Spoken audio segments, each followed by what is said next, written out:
Oi, sou Paulo Marchetti e este aqui é o primeiro vídeo de uma série de vídeos que eu vou fazer sobre o jornalismo de entretenimento, que é o tema da minha dissertação. Concluí meu mestrado na PUC de São Paulo, que é baseado exatamente nesse tema, jornalismo de entretenimento, onde eu questiono a ausência dessa área dentro das matrizes curriculares e mesmo a ausência até mesmo de um curso, né? Sendo um pouco mais radical, como alguns profissionais me disseram ao ver algumas coisas da minha dissertação ainda não pronta. Muitos me chamaram, alguns, né, os poucos que tiveram acesso, me chamaram de radical ao propor um curso de jornalismo de entretenimento, mas se já tivesse uma disciplina, já tivesse o jornalismo de entretenimento com este nome dentro da matriz curricular, já seria ótimo, já seria um grande avanço tanto para a área de jornalismo quanto para a área de rádio, TV, internet, que jornalismo de entretenimento nada mais é do que também a junção desses, dessas duas áreas. E esse vídeo aqui eu chamo não como uma aula magna, mas uma apresentação inicial de tudo que vem por aí. Eu sou do mercado, apesar de ser formado em pedagogia e ter o meu mestrado agora concluído em 2024, eu sou do mercado, eu não tenho nada de teoria e os vídeos que eu vou apresentar vão ser sempre baseados em exemplos práticos da minha experiência, nos projetos aos quais eu participei, e outros projetos também das pesquisas que eu faço e que eu vou trazer aqui para quem tiver interessado nesse assunto, interessado em conhecer esse assunto até mais na prática. Essa série de vídeos, a princípio, claro, voltado mais para aluno, para quem quer descobrir a área ou quem já está estudando, e também para profissionais acadêmicos, independente da riqueza do currículo acadêmico, que, que pesquisadores e estudiosos e docentes possam ter. Esses vídeos vão trazer a parte prática dessa área, tanto do jornalismo quanto do entretenimento e de tudo que envolve essa área. Então, e eu sei que tem muitos bons professores, mas que eles conhecem apenas o universo acadêmico, teoria, os autores, enfim, toda essa parte teórica. Então, eu convido a todos a não só assistir esse vídeo, que talvez seja um pouco mais longo do que os outros. Eu já gravei 2 vídeos iniciais falando de escrita criativa. Tem alguns exemplos que eu dei nesses vídeos já gravados que eu vou dar aqui, mas cada um dentro do teu contexto. Aqui estou falando de jornalismo de entretenimento, lá sobre escrita criativa. E eu vou fazer uma série de vídeos aí baseados, como eu falei, em exemplos. Então, às vezes, eu vou pegar um link e vou conversar sobre o conteúdo que eu vou mostrar, vou analisar. E, como eu falei, sempre na prática, sempre visando assim, o dia a dia, a rotina, o que é fazer esse projeto, o que realmente é necessário para concretizar um, um projeto, seja ele do zero ou um projeto já, um programa que já existe.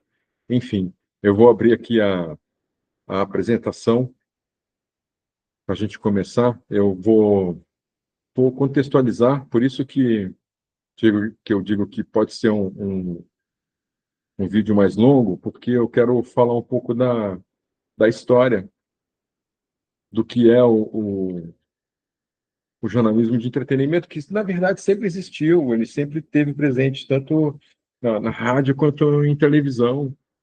Sempre essas esses meios de comunicação, essa mídia, já iniciou com o jornalismo de entretenimento. A primeira transmissão de televisão, eu tenho ela aqui, depois eu vou mostrar o link, vou mostrar a imagem, ela aconteceu em um laboratório, em 1926. Eram apenas 30 linhas, PB, claro, algumas pessoas assistiram, por isso que é considerada a primeira transmissão, apesar de ter sido feita em um laboratório. Foi um grupo de pessoas que assistiu, e é um rosto, vai ver, é um rosto, parece aqueles objetos de decoração que tem um monte de pino, que você põe a mão assim e a mão fica em relevo, né? É bem parecido com isso.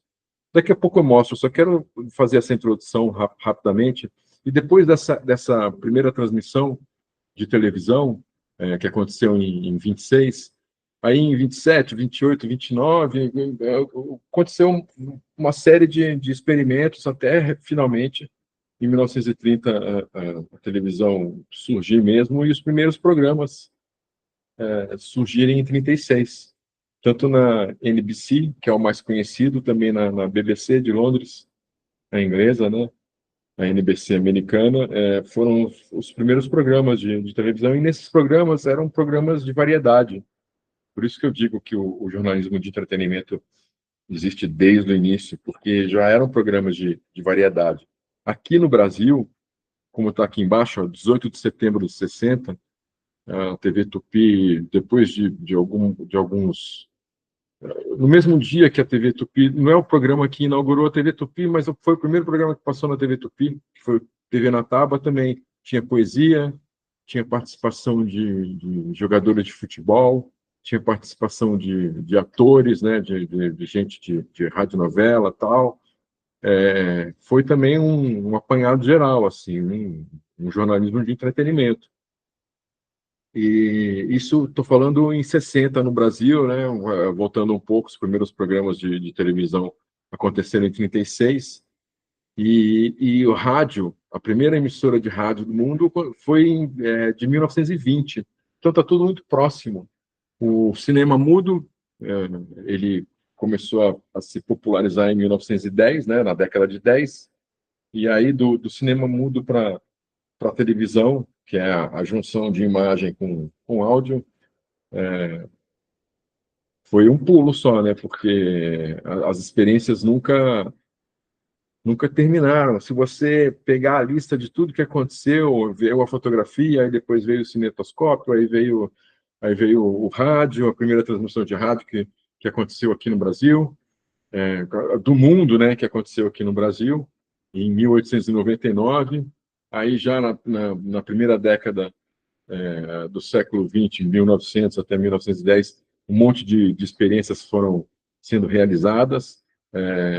Os jornais impressos já usavam fotografia, e, enfim, tudo isso aconteceu meio junto, meio colado um no outro. Os profissionais de rádio migraram para a televisão quando a televisão surgiu. Programas de rádio migraram para a televisão, programas que eram programas de entretenimento mesmo, informativo, porque o jornalismo de entretenimento nada mais é do que a junção da informação com o entretenimento, obviamente. E quer dizer que o entretenimento informa. O entretenimento é um entretenimento informativo. Como é um documentário, como é uma série documental, um filme biográfico. Aqui eu citei alguns exemplos de programas já de jornalismo de entretenimento que eram o Pinga Fogo, por exemplo, que começou nos anos 50, famoso, durou até os anos 70, eram convidados que iam debater com uma série de outros convidados, que eram os entrevistados, os entrevistadores, né? Tem um famoso no YouTube, que é do Chico Xavier. Você vê ali, é muita informação, ao mesmo tempo, a forma como essa informação chega a você, através de um programa de televisão, é um entretenimento. Você está ali, de certa forma, está descontraído, está em casa, sentado no sofá, entendeu? de uma forma mais leve, não tão presa quanto a um âncora do jornal com terno e gravata, falando, olha, boa noite e tal, ou país, né? A forma de você passar essa notícia não transforma, ela pode parecer mais séria, mas não transforma. Eu vou falar isso daqui a pouco, assim, todas as editorias têm o mesmo peso, seja moda, ou seja geopolítica, elas têm o mesmo peso, não tem como desdenhar. Ah, porque aquele jornalista fala de celebridades e eu falo de política. Não, isso não existe. Isso, sabe, cada editoria interessa para o público em geral e tem coisas que são importantes, velho. Por exemplo, o esporte, futebol, isso é muito importante para muita gente que pega essas informações que o jornalista passa, pra, que vira dado, que vira um monte de coisa. Então, assim, é importante. Não tem um peso menor ou menor. Por que a política é mais importante do que o futebol? Como eu estou dizendo, se tem gente que precisa daquela notícia do futebol, de ver os resultados, de saber como o jogo foi, de ver os dados, de ver, né, como cada time foi em campo, enfim. O Homem do Sapato Branco também, um programa dos anos 60, e depois que voltou nos anos 80, porque ele foi censurado. Era um programa como assim, o que é.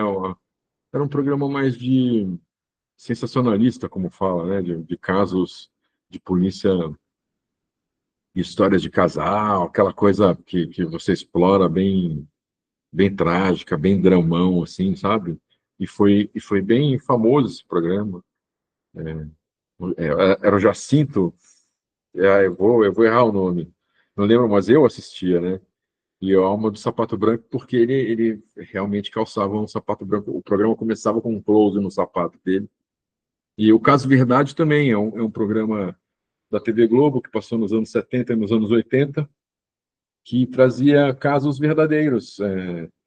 Tinha, tinham histórias que chegavam à Globo, documentos, chegavam fotos, enfim, arquivos e tal, e os roteiristas da Globo eles montavam o episódio baseado naqueles documentos. Então, assim, é um programa informativo, é jornalismo de entretenimento.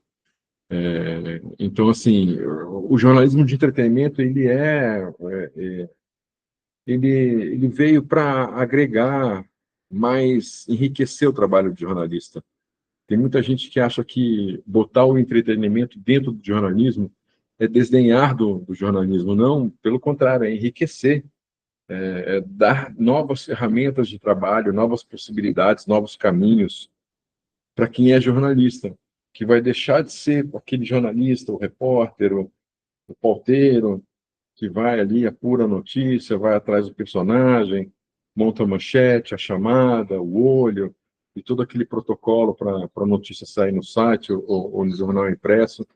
Ele vai continuar fazendo isso, mas o jornalismo de entretenimento vai fazer com que ele agregue outras formas de se pesquisar, de se buscar, de se apurar, e outras editorias, outras possibilidades para o trabalho dele. Tanto que hoje, botei aqui switcher nas redações. Eu fiz um programa em 1900, não, em 2013, que se chamava o julgamento do Mensalão, quando teve a história do Mensalão, a TV Veja, que só tinha no site da Veja, não tinha nem no YouTube. Você tinha que acessar o site da revista Veja para acessar o vídeo. Fiz um programa lá que chamava, como eu falei, julgamento do Mensalão. Terminava o julgamento e a gente entrava ao vivo, uma roda de debate de comentaristas políticos, né, jornalistas, para comentar o julgamento do dia. E o switcher que a gente usava, o switcher e o estúdio, era dentro da redação da Veja. No Estadão também, a Folha, todas as redações hoje têm switcher, têm cabines de podcast para se gravar podcast. as rádios mudou toda a estrutura. Então, assim, isso é sinal de que a profissão que o jornalismo, ele evoluiu, progrediu. Então, ele precisa agregar essas ferramentas novas de progresso dentro dessa profissão. E, e para e o jornalismo de entretenimento, por mais que esse nome, esse título possa incomodar muita gente, é a maneira correta de, de externar, de mostrar esse progresso, né? O jornalismo de entretenimento nada mais é do que jornalismo, não tem como ser diferente.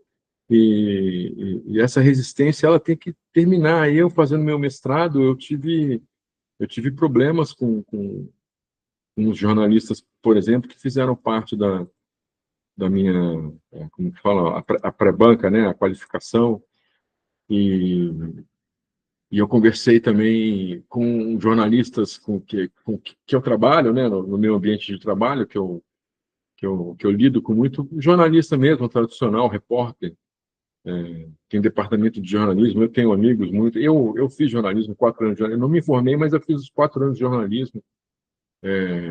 Então, assim, e com muita gente que eu conversei, tudo que eu assisti, debate que eu vi, toda a minha pesquisa para o mestrado, ficou nítido, assim, o preconceito que esses jornalistas tradicionais têm com, com o entretenimento. Eles acham, porque eles têm uma visão muito teórica, e eles ficam muito em cima do jornalismo impresso, do jornalismo tradicional, do jornalismo do telejornal, do Jornal Nacional, sabe? O Jornal da Cultura, o Jornal da Band, o Jornal da Record, esses jornais de horário nobre, sabe?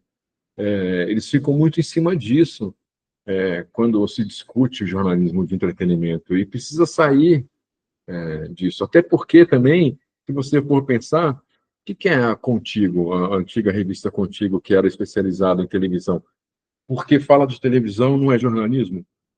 Quem fazia a revista era jornalista, era o repórter que ia na rua, que ia para a rua, a entrevista que saía na revista, a pauta que faziam para essa entrevista, as notícias, os furos de reportagem, bastidores de novelas e das emissoras, enfim.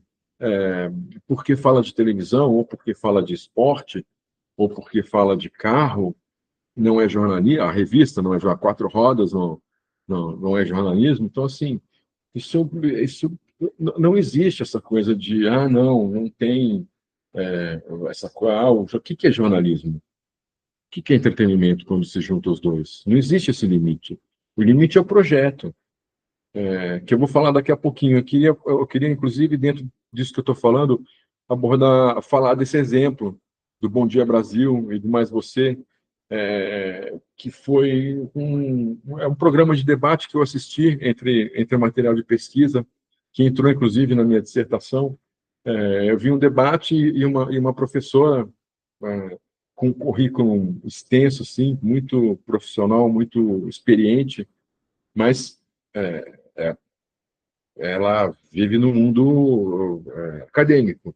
Ela tem a teoria como experiência, não a prática. Ela questionou que um dia ela estava vendo televisão e terminou o Bom Dia Brasil, que é o primeiro telejornal da grade da TV Globo, terminou com uma matéria sobre jardinagem, plantas, terra, esse tipo de coisa. E logo na sequência, o Mais Você, que é o programa da Ana Maria Braga, e começou o programa e a Ana Maria Braga já chamou um repórter, falando, olha, tem alguma coisa está acontecendo.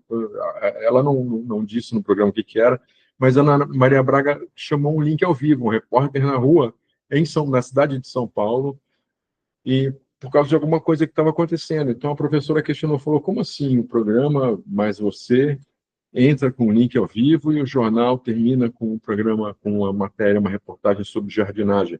Uma reportagem sobre jardinagem é jornalismo. É jornalismo. Não tem como não ser. Para você fazer matéria de jardinagem, o que você teve que fazer? Buscar o personagem. Primeiro a pauta, eu não sei qual que era a pauta, mas assim, o que é? É o plantio? são as mudas, a terra, o jeito de irrigar, enfim, tem muitas coisas para se falar nessa área de jardinagem. Né, os tipos de planta, enfim. Então, assim, o profissional teve que ir atrás dos personagens, saber da história, pesquisar, fazer as cabeças de passagem, texto, apuração, pauta, e entrevistar as pessoas, e fazer a imagem, sentou, editou o texto, editou as imagens, montou a matéria, tudo isso é jornalismo. Por que um telejornal não pode terminar? É assim, o telejornal sempre tem essa estrutura de uma revista, de um jornal que começa com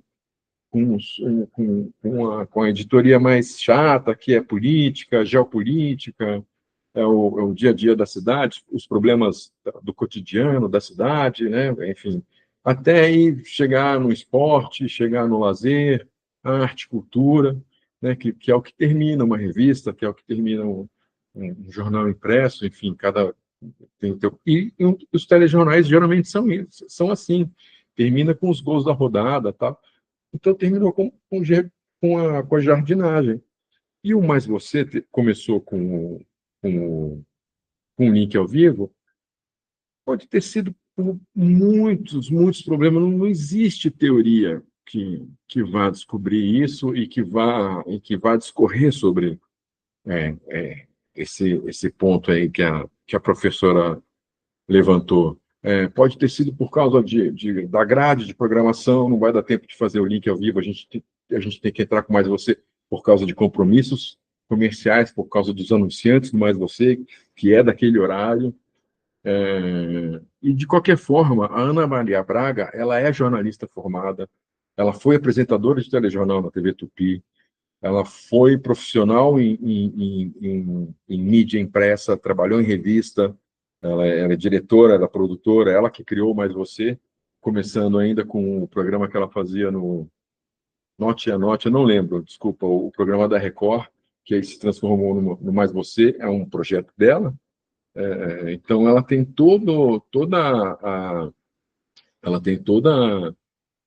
todos os quesitos para poder chamar uma matéria ao vivo, seja qual for o problema que se apresentou ali no momento de se chamar um link ao vivo no meio da programação, sabe? Então não tem, isso para mim foi uma demonstração do preconceito que eu estou falando, que o próprio profissional, os próprios profissionais de jornalismo têm esse preconceito, que não existe, é um preconceito que vem da teoria.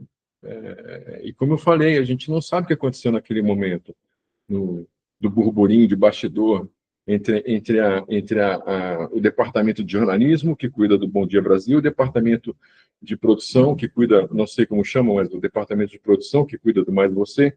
Eles se falaram, o chefe chegou e falou, não vai entrar o link ao vivo, pode ir com essa matéria, senão eles teriam tranquilamente derrubado a matéria de jardinagem. Passa amanhã. Tem matérias que são atemporais, que dá para segurar, que ficam na gaveta, vão passar daqui 2 dias, sabe? Tem coisas que não. Então, assim, em vez de eles falarem, não, vamos derrubar essa de jardinagem, a gente entra com o link ao vivo, não, de repente, eu acredito que possa ter sido isso mesmo, compromissos comerciais com a grade de programação. Tem que entrar o programa. Então, assim, tem muita coisa que a teoria não entende quando se fala de jornalismo de entretenimento, por causa de exemplos como esse, do Bom Dia Brasil e do Mais Você.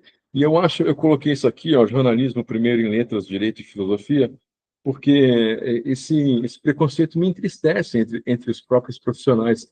O próprio jornalismo, quando surgiu como uma disciplina, uma matéria acadêmica, surgiu dentro dessas faculdades de direito, filosofia e letras. Não apareceu logo de cara assim um curso de jornalismo. Não, ele virou uma disciplina dentro dessas matérias aí, dessas áreas, e depois que ele se tornou um curso.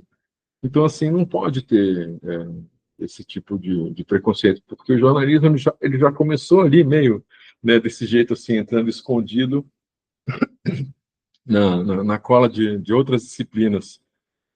Tem um outro exemplo que eu gosto de dar, e que também dei na minha dissertação, que é essa série documental Ilhas Selvagens. Eu não lembro se é da Prime Video, se é do Discovery, do Cabrini, que é um repórter hoje. Esse vídeo é de 2025 que eu estou gravando hoje. O Cabrini, ele trabalha na TV Record. E o Ilhas Selvagens mostrou, como diz o título, mostrou uma série de ilhas, fauna e flora, dentro de um dos episódios mostrou um fato inédito, nunca antes registrado, que é a caça em grupo de baleias orcas numa determinada região lá, elas juntas indo no ritual de caça delas. Isso nunca tinha sido registrado até então. Esse documentário é de 2024, então eu acredito que isso deve ter acontecido em 2023, né? Para ir no ar em 24, provavelmente. Então, até então, nunca tinha sido registrado esse ritual de caça. E aí, a equipe que registrou esse ritual não conseguiu, teve que, só no segundo ano, na primeira tentativa não aconteceu, eles foram até o local e aguardaram lá, acho que 2 ou 3 meses, sempre buscando referências, indo atrás com barco, sempre de olho, né, em horários específicos e tal, e nessa primeira temporada não conseguiram, voltaram frustrados, porque ficaram lá, como eu falei, de 2 a 3 meses e não conseguiram nada de imagem. Mas eles continuaram, voltaram, né, para a base, enfim, para a produtora, e continuaram a produção, conversando com os moradores, com as ilhas ao lado, enfim, com as pessoas e com quem estava ali perto da região, até que eles descobriram, tiveram uma informação que vamos lá pelo segundo ano tentar, e foram numa época, enfim, de acordo com o que eles foram apurando, eles chegaram lá em um determinado período e conseguiram finalmente pegar esse ritual todo, desde a chegada delas, toda a atividade que ocorre, e elas indo embora felizes com a caça, tudo. A mesma coisa, claro que muitos anos antes, em 90 e comecinho de 90, quando o Cabrini conseguiu entrevistar o PC Farias, que era o contador do Collor, e era o cara que tomava conta das finanças da campanha, enfim, de todo o dinheiro. O PC Farias, que morreu, que pareceu morto até hoje numa situação um tanto estranha. Todo mundo estava atrás dele, e o PC Farias tinha sumido, tinha desaparecido, porque exatamente essa confusão política toda, e ele sumiu. Ninguém sabia dele, ninguém dava informação. O Cabrini foi atrás também. Demorou, mas ele usou as mesmas técnicas usadas pela equipe de produção do Ilhas Selvagens. O Cabrini também usou, foi usado, mesmo que um em 92, 91, não sei, e outro em 2023, assim, que foi assim, apuração, ficar de olho, espreita, vai no endereço, conversa com as pessoas, é investigação. Os dois casos foram investigação, até que finalmente o Cabrini descobriu que o PC Farias estava em Londres, conseguiu falar com ele, depois de várias tentativas, falou diretamente com o PC Farias, foi até Londres, fez a entrevista com o PC Farias, passou no Jornal Nacional, até hoje é uma das maiores audiências do Jornal Nacional, porque ele era o principal personagem político da época, o PC Farias, e o Cabrini conseguiu, também com paciência, como a produção do Ilhas Selvagens, falando com as pessoas, fazendo vigilância, buscando endereços, buscando locais, enfim, como eu disse, desculpa ser repetitivo, mas é um trabalho de investigação, tanto de um jeito quanto de outro. E é tudo o Cabrini, o jornalista tradicional que apresenta, já apresentou telejornal, aquela coisa bem. Ele faz jornalismo investigativo, E o Ilha Selvagens é também um programa jornalístico. Só que é um documentário e passa a informação de uma forma mais, não vou dizer mais divertida, mas mais interessante, vamos dizer assim. É um formato diferente, sabe? A mesma coisa, poderia pegar a história do PC Farias e transformar a história do PC Farias em um documentário. Ok, isso, a história do PC Farias, que inclusive esse momento com o Cabrini ia aparecer no documentário, claro, ele vai deixar de ser jornalismo, ser uma coisa séria, assim, e tal, porque virou um documentário? Não, ou uma série documental? Não. Então, assim, não tem muito, mais uma vez falando, não tem muito motivo para se ter preconceito, os profissionais de jornalismo ter preconceito com o jornalismo de entretenimento. E, e como eu falei, ele já iniciou lá desde o início, desde os primeiros programas da BBC, da NBC, aqui do Brasil também, da TV Cultura, da TV Tupi, Excelsior, as rádios, né? Todas essas coisas. E o jornalismo de entretenimento, ele se fortaleceu muito mais dos anos 90, com a TV a cabo. A TV a cabo foi a primeira um formato diferente de globalização, porque a gente teve acesso a produções de televisão da Alemanha, da Itália, do Japão, da França, Inglaterra, Estados Unidos, Espanha e tantos outros países. Você comprava lá o pacote, que nem acontece hoje, o pacote acaba e vem várias outras emissoras de todos esses países. Então você, enfim, assiste programas, telejornais desses países, você assiste documentários, programas turísticos, de culinária e tanto novelas e séries desses países todos. E foi então a TV a cabo que aí você começou a assistir aqui no Brasil, a gente teve mais acesso a documentários, mais acesso a séries documentais e essa coisa de reality show. Os documentários, por exemplo, a gente não tinha, a gente só tinha TV aberta aqui no Brasil. Quem passava documentário mesmo era a TV Cultura. E os estados e as capitais que passavam TV Cultura tinham acesso aos documentários que eram passados, não, porque assim, na TV Globo, na Bandeirantes, não tinha. Então, assim, a TV a cabo trouxe esse conteúdo também, não era novidade, mas assim, a gente não tinha assim, em demasia como veio com a TV a cabo, com o History Channel, com Discovery Channel e outros canais similares e os subcanais, né? Tem o Discovery, Home and Help, tem o Discovery de carro, tem o Discovery, né? Dos mais variados. E com ele veio essa coisa do reality show, que já começou, no início dos anos 90, tudo isso junto, com as handcams, com as câmeras pequenininhas, elas já começaram a fazer o que hoje já está estabelecido por causa dos smartphones, que todo mundo grava, todo mundo, em qualquer lugar. Então, assim, por exemplo, havia muito programa durante esse período, 89, 90, 91, programas que mostravam perseguição de carro nos Estados Unidos, Los Angeles. Às vezes tem um documentário sobre uma série sobre os anos 90 que fala sobre isso.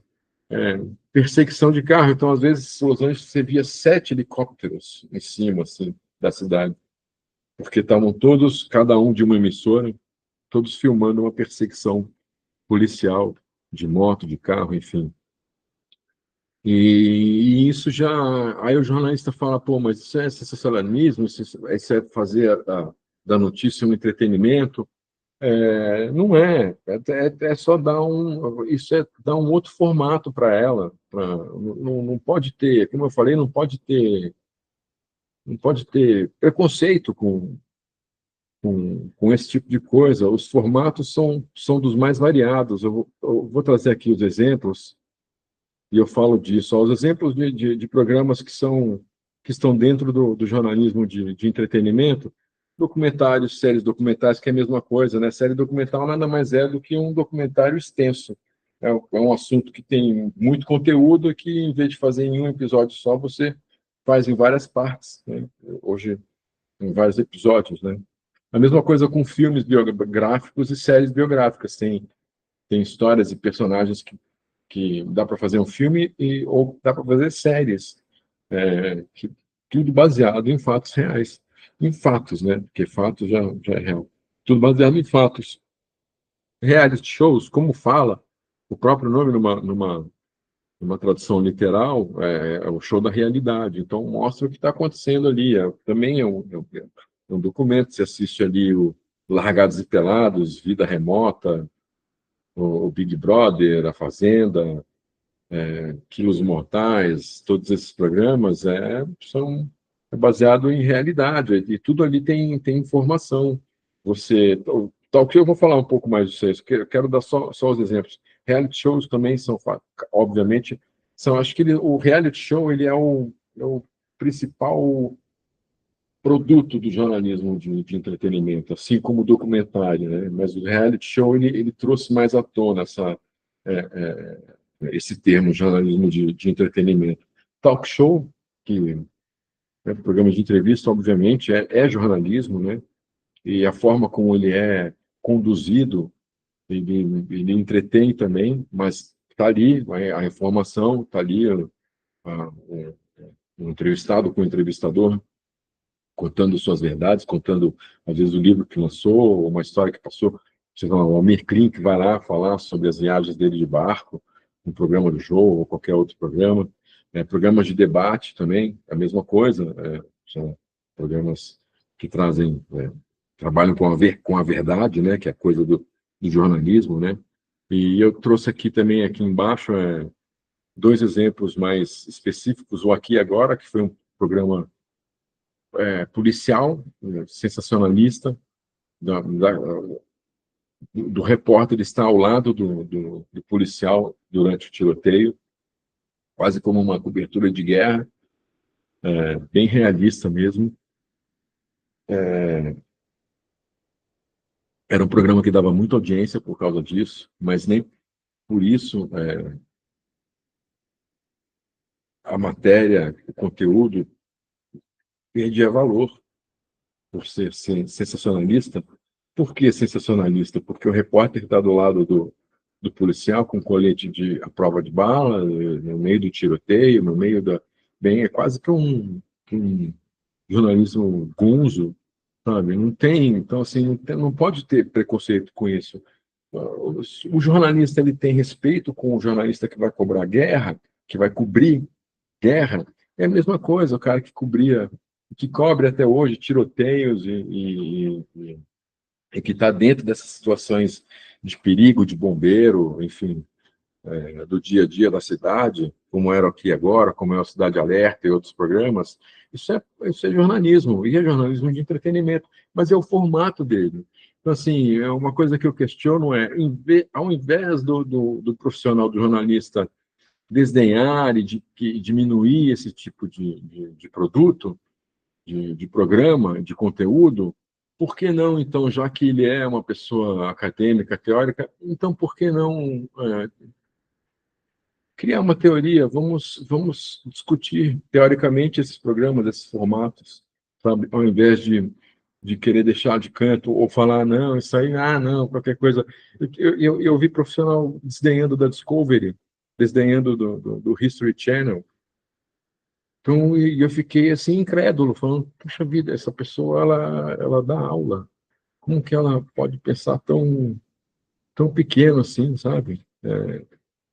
De programas, de emissoras de canais de televisão que trazem conteúdos sérios, que trazem conteúdos que eles abordam temas importantes, históricos, enfim, história, tecnologia, ciência. Eles falam com profissionais, com acadêmicos, inclusive, com estudiosos, com pesquisadores, enfim, com os próprios personagens das histórias que mostram. Então eu fiquei estarrecido assim, com tanto de preconceito que tem nesse meio, que não é para ter, sabe? Jornalismo de entretenimento, mais uma vez falando, nada mais é do que jornalismo, só que de uma forma diferente de se dar a notícia. Ó, independentemente do formato, todo programa que aborda a verdade é jornalismo ou jornalismo de entretenimento, não tem como fugir disso. E chamar atenção para isso é importante, chamar atenção para uma notícia não quer dizer transformá-la em show, como tem muitos profissionais que falam isso. Ah, não, não pode transformar a notícia em show, porque aí ela perde o caráter, a seriedade dela. Não, cara, é assim, cada notícia pede um jeito. O World Trade Center, o que você quer? Que fala assim, olha, então, hoje, de uma forma meio acanhada, não, cara, o Jornal Nacional vai começar com imagem do prédio caindo, do avião chegando. Isso é fazer de uma matéria show. O Brasil ganha a Copa do Mundo, pá, aquela manchete com a letra desse tamanho, a foto na capa inteira, da primeira capa do jornal. Isso é show. Isso é mostrar aí, não é desdenhar da matéria, sabe? Falar, ó, começou a guerra, entre Rússia e Ucrânia, estão guerreando e tal. Não é fazer isso, show. É só dar uma atenção especial, falando, olha, está acontecendo isso. Então, assim, o que eu vejo nesses debates é realmente uma falta de percepção, de, de, de enxergar exatamente isso, que a profissão mudou, que o horizonte abriu-se um novo horizonte na profissão. E tem que deixar desse radicalismo, porque como eu falei, às vezes uma notícia que sai no programa do Datena, no Aqui Agora, ou enfim, no Cidade Alerta, nesses programas sensacionalistas, eles são para ser isso mesmo. Às vezes dá para apurar a notícia inteira, às vezes não dá.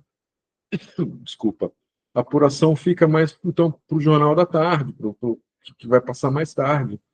Porque ali, se você vê a pessoa lá no helicóptero, mostra, está acontecendo isso, alagamento na cidade, vai lá, ó, aquele bar ali tá cheio de gente, não sei o quê, aí mostra o repórter no chão, do lado do bombeiro que está tentando ir, pô, sabe?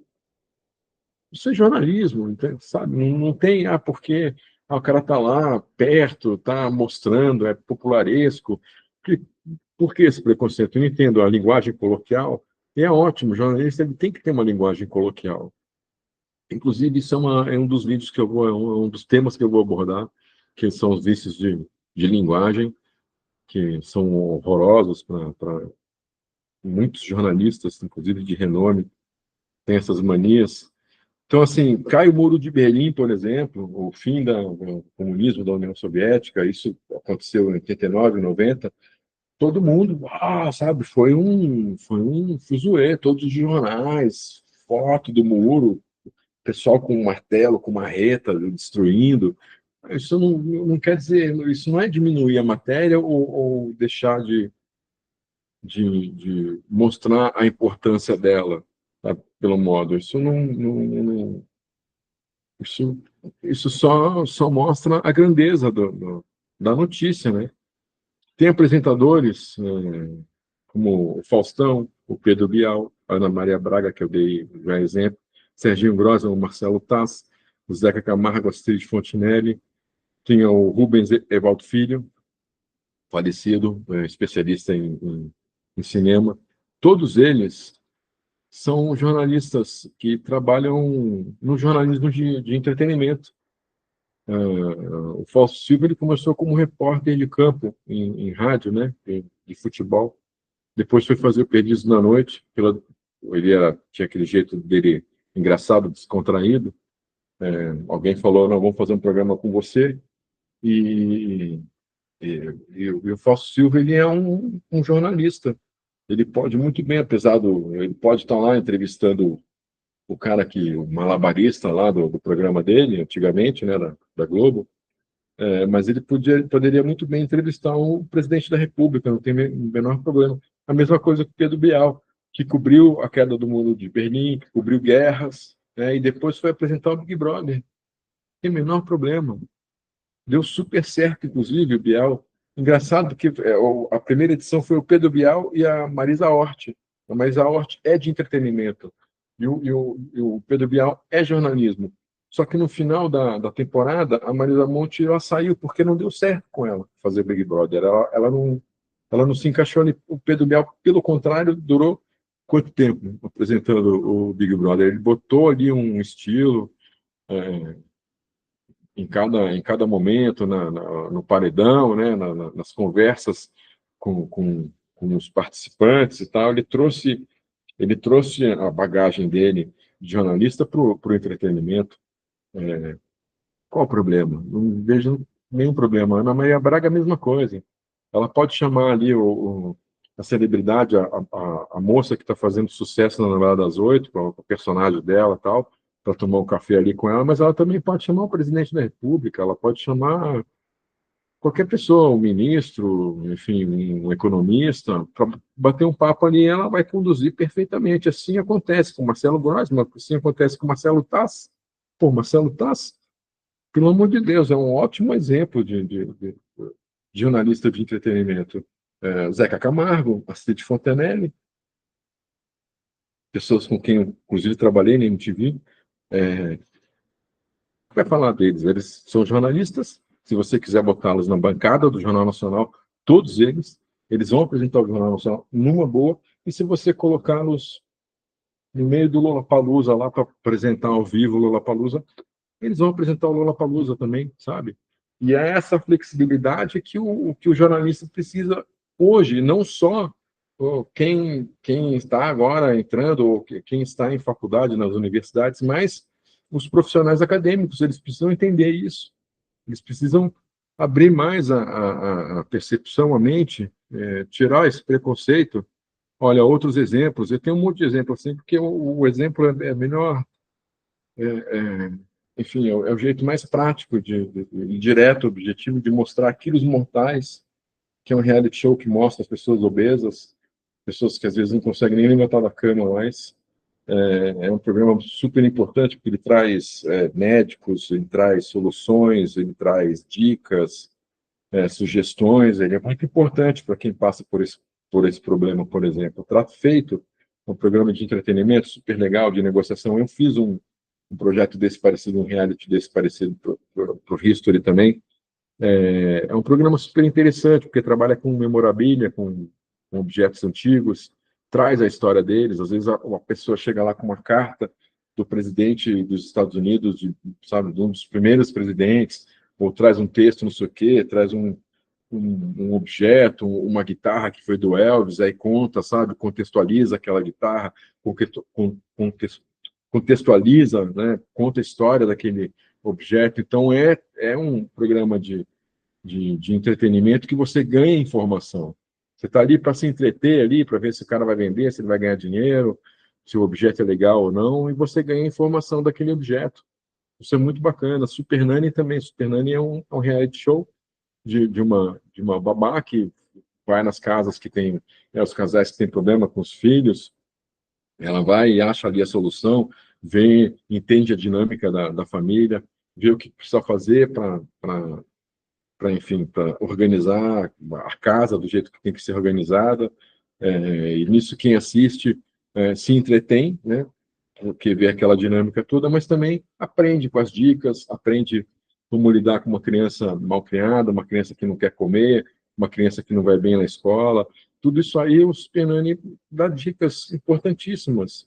A mesma coisa acontece com o Encantador de Cães, programas que tem outros bichos, outros pets, né? Programa de gato tem também, que a pessoa vai lá na casa, vê o cachorro que faz xixi o tempo inteiro, o corpo tem problema, ele vai e resolve esse problema.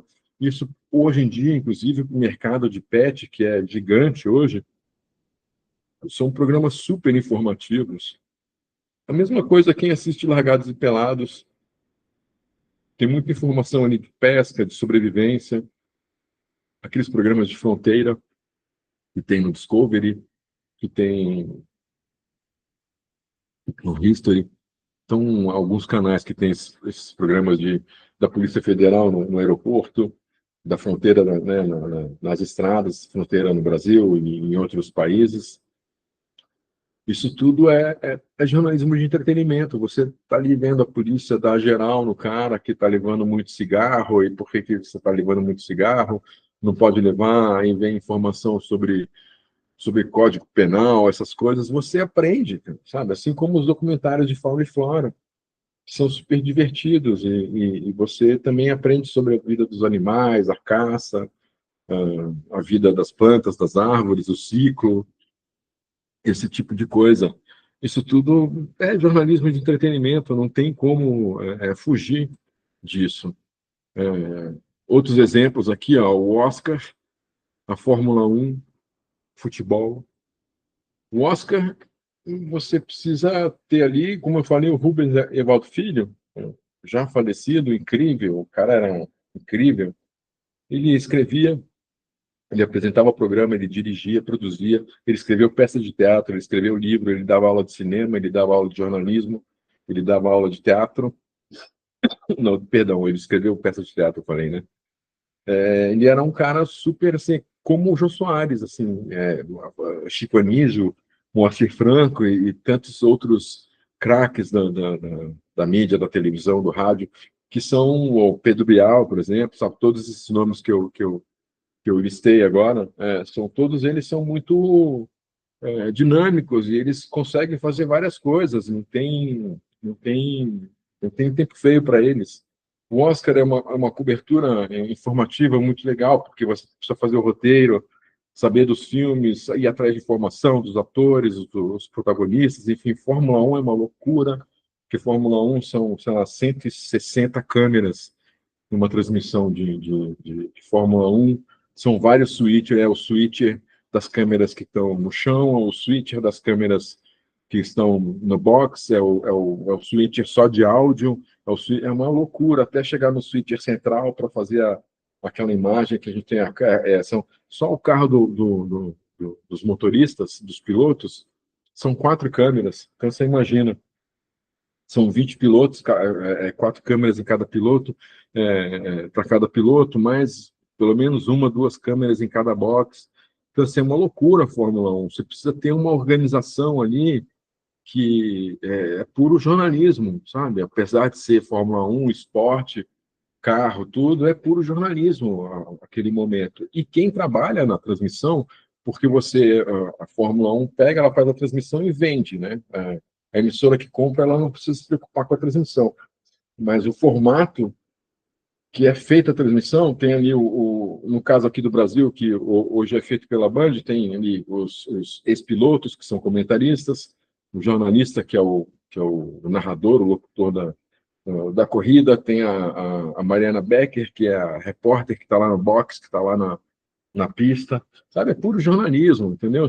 Assim como o futebol, o repórter que está ali do lado do campo, que cobre o Corinthians, o Flamengo, o Palmeiras, ou enfim, o Internacional, o cara é o jornalista, está ali, da mesma forma que está o jornalista lá em Brasília, dentro da Câmara, tem um que está lá na Câmara dos Deputados, tem outro que está lá no Senado, entendeu? É um que está lá no Corinthians, é o outro que está ali no esporte, entendeu? É a mesma coisa. Por isso que eu falei lá no começo, não dá para você dar mais importância para aquela editoria do que aquela outra editoria. Às vezes o povão não vai ver a matéria de economia, mas o povão vai ver lá a matéria do jogo do Corinthians, que teve um gol lá esquisito, tal, vai dar mais audiência. Até mesmo matérias de pet, hoje em dia, dão mais audiência do que qualquer outra matéria de geopolítica que fala de Europa, tal. Então, assim, não dá para você querer desclassificar o jornalismo de entretenimento baseado na importância de cada editoria. Isso é impossível. O jornalismo de entretenimento ele existe desde sempre. O jornalismo é jornalismo de entretenimento, sempre foi. Só que agora não tem mais jeito, sabe? Precisa se conversar sobre isso, precisa se trazer isso para os debates acadêmicos e, de uma vez por todas, trabalhá-lo, né, da forma correta. E para quem quiser fazer alguma atividade, quem gosta de se exercitar, enfim, pegar alguma experiência, eu deixei aqui duas sugestões. Uma é escrever diário. Isso eu falo, inclusive, nos vídeos de escrita criativa. Escrever diário com os personagens, cenários e situações, que é bom porque você é, pratica a sua observação, a sua concentração, você organiza as suas ideias, é muito bom. Como que eu vou escrever esse personagem, como que eu vou escrever esse cenário, essa situação. Deixa eu ver como que eu vou me organizar aqui para escrever cada coisa. E assistir aos mais diversos tipos de documentários, séries documentais, reality shows e outros programas que eu dei de exemplo durante a programação. Assiste, vai anotando, faz um espelho. Ele abriu com o repórter falando, na sequência veio tal imagem, isso aqui, faz um espelho, desse espelho tenta ver como que é o roteiro, ver, para quem gosta da parte técnica e direção, ver quantas câmeras tem, aquela situação, aquele depoimento ou aquelas imagens, como que foi reproduzido, o tempo, quantas pessoas estão dando depoimento naquele programa. Então, de acordo com os teus interesses, tenta anotar, ver, põe no papel que você está assistindo. Isso também é importante para quem quer fazer roteiro, para quem quer criar conteúdo. Isso ajuda, traz experiência, abre, abre a mente para diversas possibilidades, até porque você vai assistir vários formatos, então você vai ter ideia de como é feito formatos diferentes, às vezes de um reality show, que tem diversos, né?